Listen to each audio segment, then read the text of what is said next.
Lagi asik-asiknya mereka tuh nonton TV, tiba-tiba mereka dikagetkan sama suara teriakan dari kamar Satomi. Hai, assalamualaikum, kabar baik di sini. Semoga kabar baik juga buat kalian dimanapun kalian berada sekarang. Terima kasih udah klik dan juga mampir ke channel ini. Di video kali ini balik lagi kita akan membahas tentang kasus kriminal. Tapi kasus kriminal ini agak beda dengan kasus-kasus lain. Karena kalau biasanya kasus-kasus kriminal itu selalu ada motif-motif tertentu dari pelaku. Baik itu karena faktor dengki, faktor dendam, faktor ekonomi, atau faktor-faktor lainnya. Tapi mungkin nggak sih kalau seorang pelaku ini melakukan aksinya itu tanpa motif atau random aja, dia asal aja melakukan itu pada korbannya.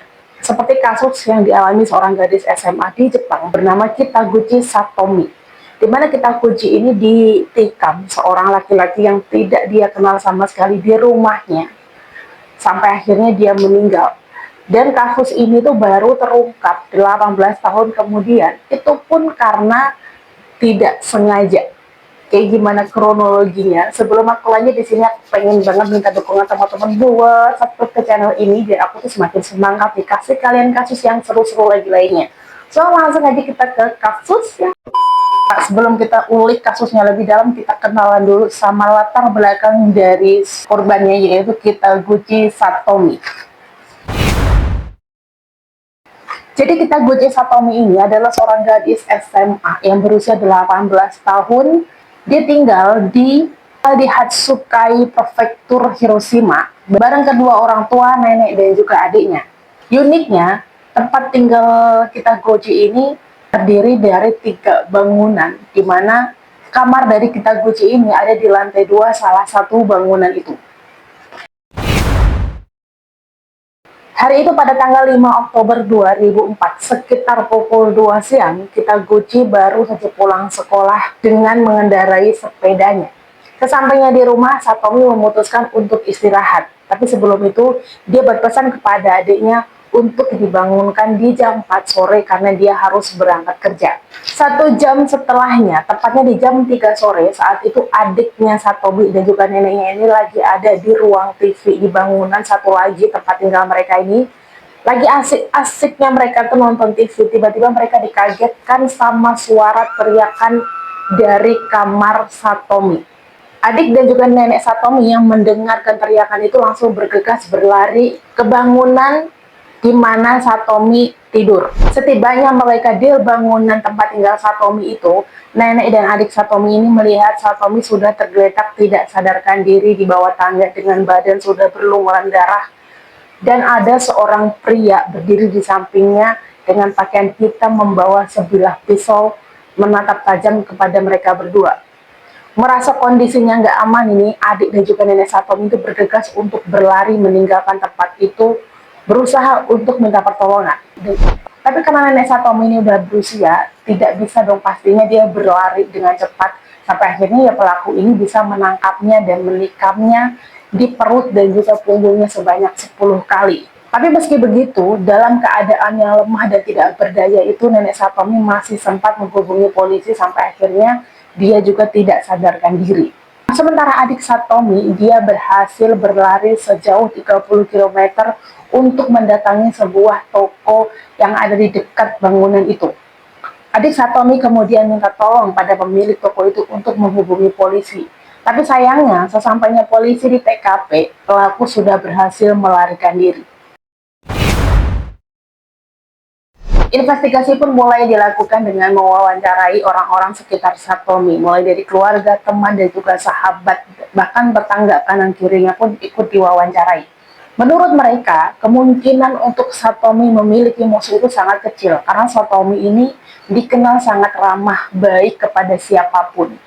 Fakta lainnya adalah, polisi juga tidak menemukan adanya harta dari keluarga Satomi yang hilang. Yang mana itu pasti membuktikan kalau ini juga bukan kasus perampokan. Polisi juga mengungkapkan pada mayat Satomi ini tidak ditemukan robekan baju sama sekali, yang itu membuktikan kalau ini juga bukanlah kasus penganiayaan. Atau di tempat tinggal Satomi, polisi menemukan adanya jejak kaki dari pelaku, ada juga sidik jari, bahkan DNA dari pelaku. Berdasarkan keterangan dari adik Satomi, akhirnya polisi pun bisa membuat sketsa wajah pelaku yang diperkirakan pelaku ini berusia sekitar 20 tahun dengan mata sipit dan tinggi badan kurang lebih 165 cm. Polisi juga mengungkapkan adanya sepeda motor tak berpemilik terparkir tidak jauh dari TKP yang diduga itu adalah kendaraan yang digunakan untuk pelaku. Dengan menggunakan sketsa wajah pelaku, akhirnya polisi pun mulai melakukan pencarian di daerah sekitar tempat tinggal Satomi. Tapi sayangnya, meskipun sudah ada sketsa wajah, pelaku juga belum bisa ditemukan. Ayah Satomi juga terus berusaha untuk menemukan pelaku dengan cara menulis blog di diary blog itu tentang kejadian yang dialami putrinya, ciri-ciri pelaku. Tiap hari dia tulis di blog berusaha agar ada salah satu orang yang membaca pelaku ini dan bisa menemukan keberadaan pelaku. Bahkan demi bisa menemukan pelaku ini, kepolisian juga sempat mengadakan sayembara dengan hadiah sebesar 3 juta yen atau senilai 380 juta rupiah untuk siapapun yang bisa memberikan petunjuk tentang keberadaan pelaku. Tapi sayangnya, usaha-usaha itu juga belum bisa menemukan keberadaan pelaku. Bahkan polisi sempat minta bantuan mantan FBI ini untuk mengungkap pelaku dari kasus ini. Tapi hasilnya sama, pelaku masih tetap belum bisa ditemukan. Kasus ini pun jadi perhatian banyak publik, bahkan terus diperbincangkan di TV-TV show. Karena mereka menganggap kenapa kepolisian Jepang belum bisa menangkap pelaku, padahal bukti-bukti bahkan sketsa wajah pelaku aja sudah ada. Kenapa sulit banget buat menangkap si pelaku ini? Pada tanggal 13 April 2018, di sebuah wilayah di prefektur Yamaguchi, kepolisian mendapatkan telepon dari seseorang yang menjelaskan adanya pria bernama Kashima Manabu dan karyawannya yang saat itu tengah berkelahi. Polisi pun mendatangi TKP dan menangkap kedua pria ini untuk diinterogasi. Meskipun kedua pelaku ini sempat berdamai, tapi karena kasus ini sudah masuk ke kepolisian, mereka pun diminta untuk datang ke kantor polisi guna membuat laporan. Pada saat pemeriksaan, polisi menemukan adanya kecocokan DNA dan juga sidik jari dari Kashima Manabu dengan pelaku pembunuhan Yamaguchi Satomi 14 tahun lalu. Polisi pun akhirnya melakukan penggeledahan ke kediaman Kashima dan menemukan adanya pisau yang digunakan Kashima untuk menikam Satomi 14 tahun lalu. Hingga pada tanggal 3 Mei 2018, Kashima Manabu ditangkap pihak kepolisian dengan tuduhan atas seorang gadis bernama Kitaguchi Satomi 14 tahun yang lalu. Dan Kashima pun dijatuhi hukuman seumur hidup tanpa keringanan hukuman. Kashima Manabu ini adalah seorang pria yang lahir pada tahun 1983 di Shimoseki, Prefektur Yamaguchi. Setelah lulus SMA, Kashima bekerja di sebuah perusahaan logam. Kashima ini dikenal sebagai karyawan teladan karena selain rajin, selama dia bekerja, Kashima tidak pernah terlambat sama sekali. Tapi hari itu, di tanggal 4 Oktober 2004, untuk pertama kalinya Kashima ini bangun terlambat. Satu-satunya hal yang tidak pernah ia lakukan selama ia bekerja. Dia berpikir menurutnya, keterlambatan dia itu akan menjadi masalah yang besar buatnya. Alih-alih langsung berangkat ke kantor, Kashima memutuskan untuk resign dan dia akan pindah ke Tokyo untuk menghindari masalah di tempat kerjanya itu dengan menggunakan sepeda motornya. Untuk perjalanannya ke Tokyo itu, Kashima memutuskan untuk membeli kompas dan juga pisau. Karena nantinya dia bakalan hidup di alam dan kompas itu bakal dia gunakan untuk petunjuk arah ya. Karena memang di zaman itu belum ada Maps atau Google Map. Bahkan demi menghindari masalah dia di tempat kerja ini, Kashima bahkan membuang handphonenya ini agar tidak ada satupun orang yang mengganggu perjalanannya. Sesampainya di Hiroshima, Kashima melihat Satomi yang saat itu baru pulang sekolah menggunakan sepeda. Kashima berpikir dia berencana untuk melakukan tindakan asusila kepada gadis itu.